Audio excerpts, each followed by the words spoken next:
Hi, so what is critical fallibilism about and why is it important? Why should you care?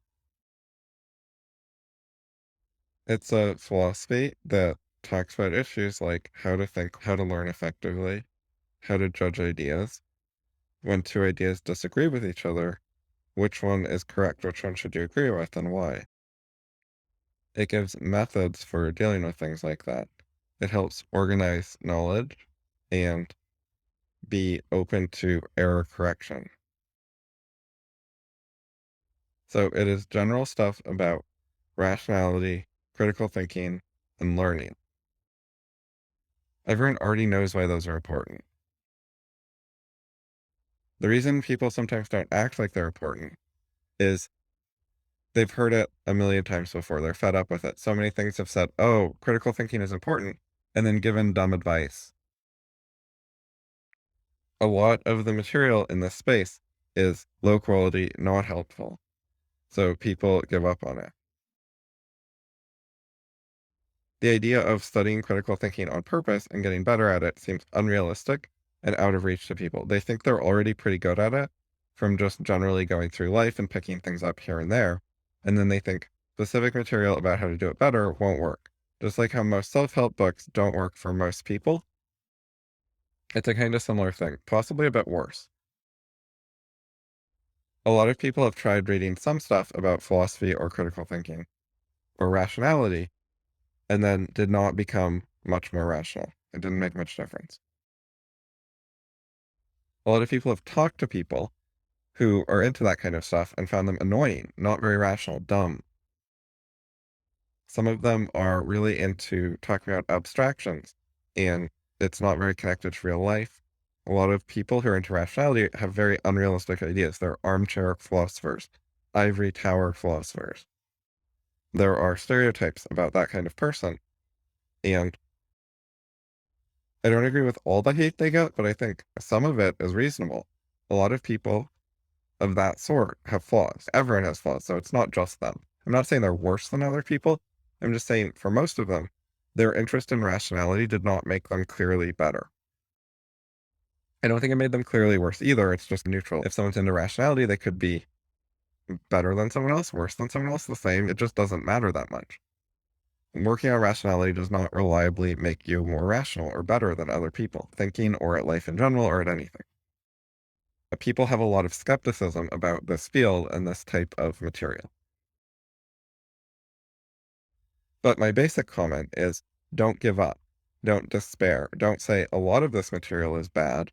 Therefore, I don't need any material. I'll stop looking. I'll be fine without it. I think that is an important error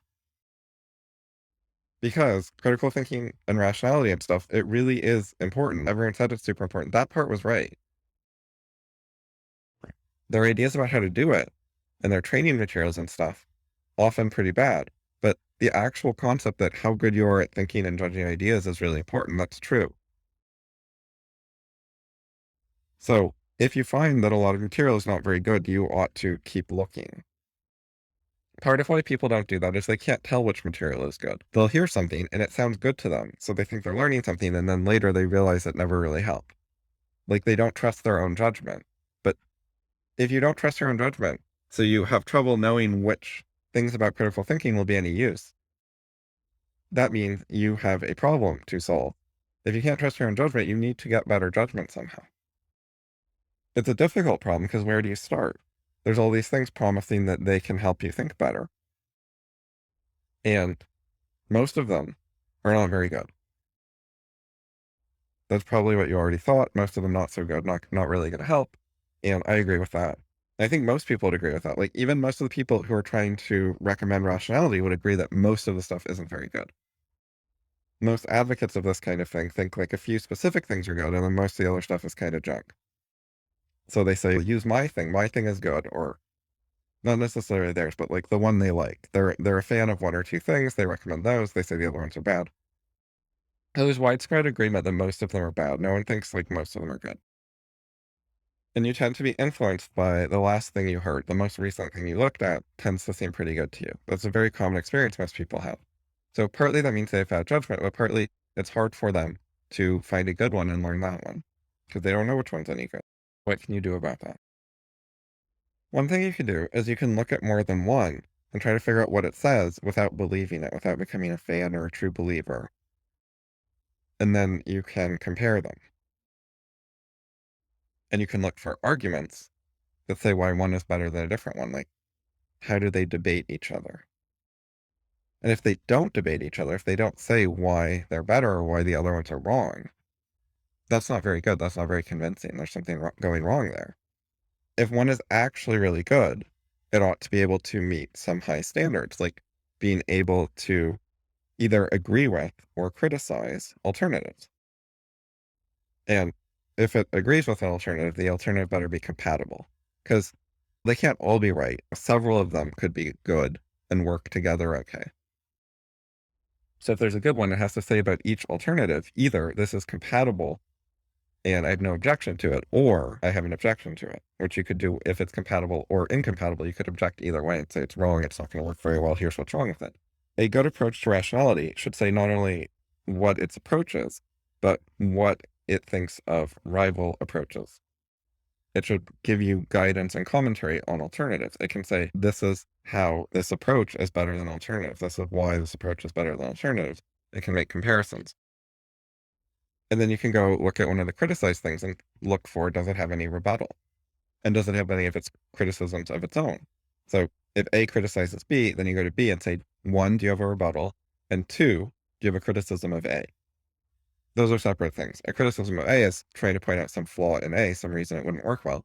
And a rebuttal would be a counter criticism, like responding to the criticism of B. So if it has neither of those, then that's bad. The main excuse at that point from B would be that A is obscure. Like, we barely noticed it. We didn't know they existed. We've if it has rebuttals and comments on all the common systems, the mainstream ones, that would be reasonable. And if it's missing answers to a few obscure ones, that's not necessarily bad.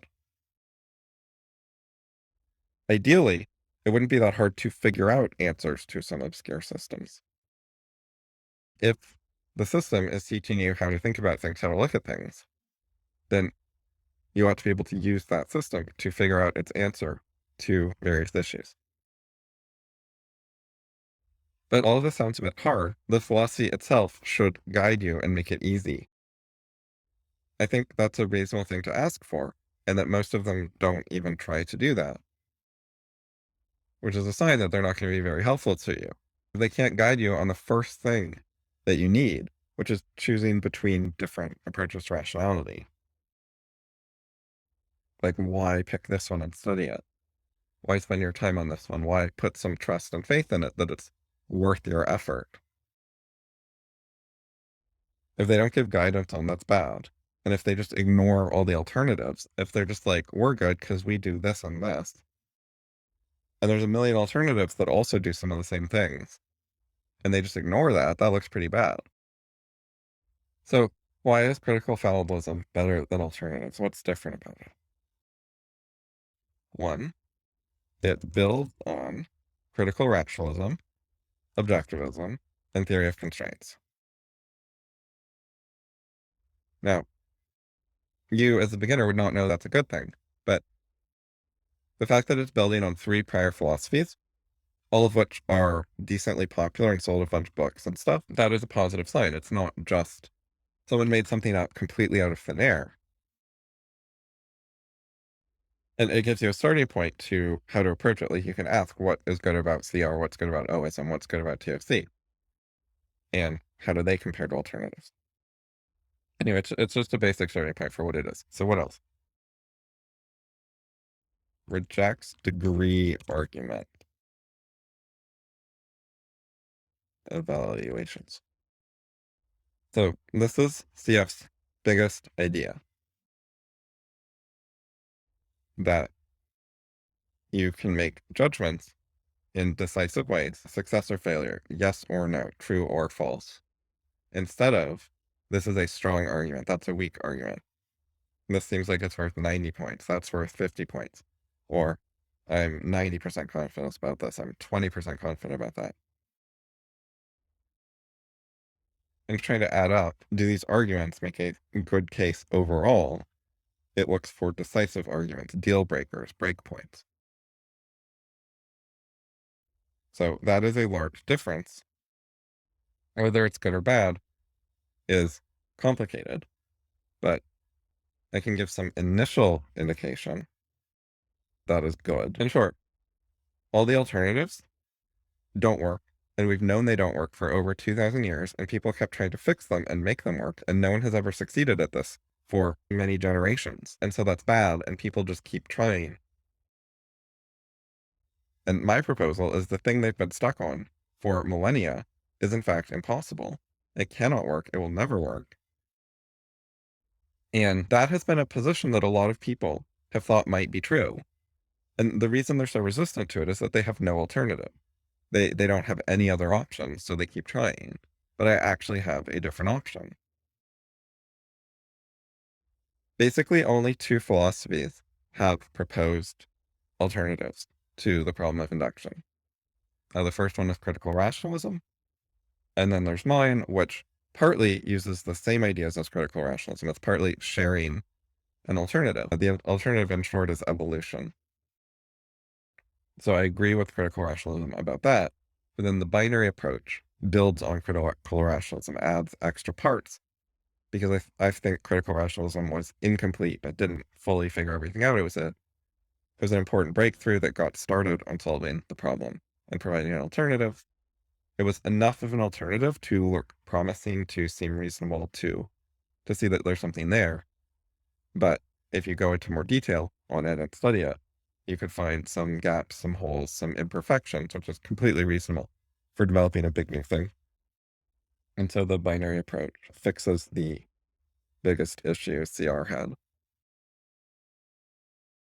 So this, I think, gives you an initial plausible story that is a total beginner. It could sound like that might be true, and that might explain why critical fallibilism is actually important and actually might work where a lot of others don't. There are other types of plausible stories that one could tell about their favorite approach. So this story is fairly philosophical. A different approach would be psychological. You could say, I've looked at the scientific studies in the field of psychology, and I figured out how humans work and what makes them tick and what motivates them and gets them to actually do things and learn things. And so my approach to rationality is based on psychology, and that's why it's good. And that is a fairly common approach. A lot of people have tried that. They've tried to take some sort of insights from psychology and use those to make their educational material work for human beings. My idea is that the philosophy itself, the people's ideas about rationality themselves, are wrong and need to be corrected. And no matter how you teach it, it's not going to work when the underlying ideas themselves are wrong. A lot of people's ideas is basically rationality is understood pretty well. Our ideas about it are about right. They don't have a solution to the problem of induction, but I don't know, a few people claim to. A lot of people think that's just details that someone else can worry about.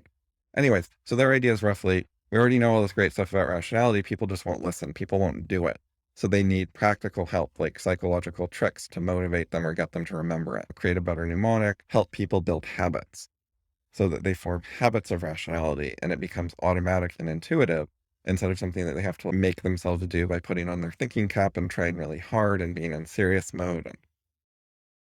And so that is partly that's reasonable.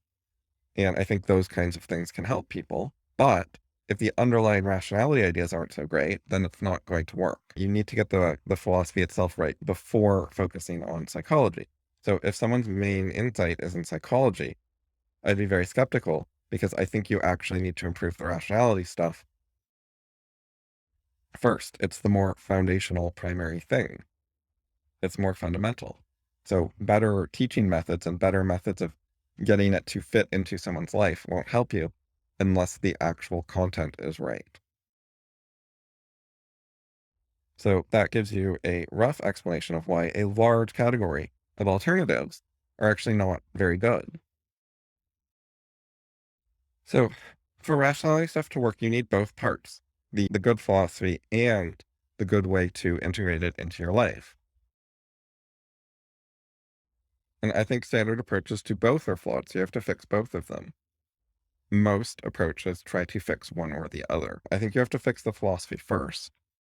And so some of the fixing of psychology people have done is okay. Like none of it's perfect, but some is okay. So you could take critical fallibilism for the philosophy and then use some of the psychology stuff from somewhere else and put them together, and that could work okay. I also do some of the psychology stuff myself, but I'm less focused on it than on philosophy. I think some people already are good enough at the psychology part. There's also other parts, but it's not just psychology. It's things like managing your schedule. A lot of people have trouble with that, but some are already decent at it. Some people, even without help managing their schedule, would be able to learn philosophy. If you do have trouble managing your schedule, I have some writing about that, and you can also look at other things because some of them are okay. So another thing you can look at is what are the learning resources like for something? Like, is there anywhere you can go to ask questions and get straight answers? And the short answer, I think, is for pretty much everything else, there is not. There is nowhere you can go that anyone's taking responsibility for actually answering questions, addressing criticism. None of the alternatives have a good forum with any sort of like leadership. Some of them, like Wes Wrong, have a forum of some sort where you can post stuff. You can ask some questions, and some random person from the audience might answer you. But there's no leadership that is giving canonical answers. There's no like official positions there. There's no one claiming that they actually have a fleshed out, finished philosophy that is right and that they will defend. It's just a bunch of people who have all kinds of disagreements with each other, but also have some things in common. So there's a sort of loose association there, but there's no specific philosophy that anyone will defend. There's the sequences, which lay out quite a bit of philosophy, but their author does not answer questions and criticism. And although he has many fans there, they give different and incompatible defenses of his positions and just won't answer everything. And also literally ban dissent sometimes. And a lot of the alternatives don't even have that much. Like I mentioned Less Wrong because at least they have a forum. But if you think about some sort of academic philosophy or some popular book, in general, there's no forum at all. There's no public space for questions to be answered. You can go on like Stack Overflow or Reddit and hope someone answers. You can like email an individual professor or book author or something. But there's no attempt at an organized way that people can get answers and get help learning it. Some stuff has like books and courses, but they don't have anything interactive on an ongoing basis. Some have paid group classes that you can sign up for, and you can ask the teacher some questions in private while the class is going on. But the sorts of things they answer are generally questions about the stuff they're teaching. You can ask for help understanding what they're saying, but you cannot, in general, go to those courses and then ask them to explain why all the alternative philosophies are wrong. They're not just open to debate and answering all questions from their students. And there's no public place where they do that either. Like, they just don't actually address all the alternatives. So, if you take the stuff I've been saying and take it seriously and apply it and look around, you'll actually find, I think, is rather than having all these possibilities, and it's hard to choose between them and know which one's right or reasonable or whatever, I think you'll quickly find there's almost no possibilities, that hardly anything lives up to these basic standards. And that's actually pretty powerful. If I've managed to convince you, just in some introductory comments, that a lot of things are incorrect for reasons you can see for yourself. I haven't named very many things. You could go look at some things yourself and think about what I said and see if you can find flaws with them yourself. And if I've enabled you to do, that's pretty good. You might be fooling yourself. You might think you understand flaws when you don't. Like, things can go wrong.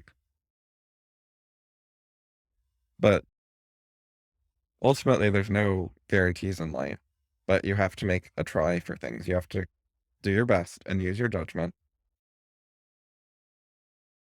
So I try to explain methods for doing that can help you, that you can use yourself. And if you find any reasoning that says why my methods are wrong or won't work or whatever, you can share it on my forum and get a response. And if you find any alternative that is incompatible, like it says, don't do X, do Y is better than X. Or if you can find some sort of rival approach that is different, that's contradictory, that clashes with what I'm saying, and you can't find anything wrong with it, if it seems good to you after you think it over, you can bring that up at my forum and get a response. That seems fairly basic, like not that hard to do. Couldn't anyone say that? But there aren't really that many open forums where anyone actually takes responsibility for answering stuff. Like I've looked around on the internet and it's hard to find philosophy forums with reasonably open discussion that come anywhere near living up to that kind of ideal. A lot of them are just like, you're a nobody, why should I answer you? A lot of people think reaching conclusions in debates is basically hopeless. It's too hard. Like you can debate for a while until you get tired of it, and maybe you'll agree, but often you won't, and there's no good way to actually reach a conclusion to get a decisive answer. All you can do is say, well, I think I scored more points for my side than you scored for your side. And I think that attitude is one of the main reasons for the lack of rational discussion anywhere, for the lack of anyone saying, I'll answer points, because they don't think they can give decisive answers. They think all they can do is praise their side and flame the other side, and hopefully they'll convince some people. But it's not decisive, it's not a clear-cut refutation. They just want to have the greater weight of the argument on their side. And to do that, you don't actually have to answer questions. You don't have to respond to people. Why? Because you write your essays about why your side is great, and it puts 50,000 pounds of weight of the argument on your side. And then some guy comes along and says, hey, what about critical fallibilism? And you like glance at their website and say, oh, maybe they have 500 pounds of argument on their side, but we have 50,000 pounds. And so you don't actually have to respond to a single thing critical fallibilism says, and you don't have to write a single new thing in order to take that position. I think that's one of the reasons people are not very responsive to debate. And they think if they debated it with you, with some guy who comes along and asks some question, that it wouldn't really change much. Like if you made some good points, you might get their philosophy down from 50,000 pounds of argument down to 49,000 pounds of argument. And in their opinion, like the closest rival only has 3,000, so who cares? If you think you have a large lead and you think everything based on degree arguments, then you're not going to be open to debate in a meaningful way, because debate doesn't actually make any difference to you. So I think that the fundamental philosophical error that critical fallibilism was trying to deal with explains why alternative philosophies and communities and stuff are not very good, are not very rational, don't actually live up to basic standards of rationality. They do not know how to conclusively, decisively win debate. And so they don't even try to. So critical fallibilism offers something better. It offers an approach that can actually reach conclusions. You can take two issues and find out which idea is better than the other one and why. You can, instead of saying, oh, they're both pretty good and it's subjective opinion about which is better, you can actually work it out and choose between them. You can't always get a single answer because people might have different goals. But what you can do is work out for each particular goal, does each idea work or not work? And then you can compare them that way by what goals each one succeeds at. Anyway, I don't want to go into too much detail on that. It's a long story of how it works and stuff, but I think you can see in loose general terms why critical fallibilism might have something valuable. Like it claims to do something important that most alternatives have given up on being able to do. And so that can be put to the test. You can come along and ask hard, challenging questions and criticize it. and expect it to live up to that and see if it does. Okay, that's enough for now. Later, guys.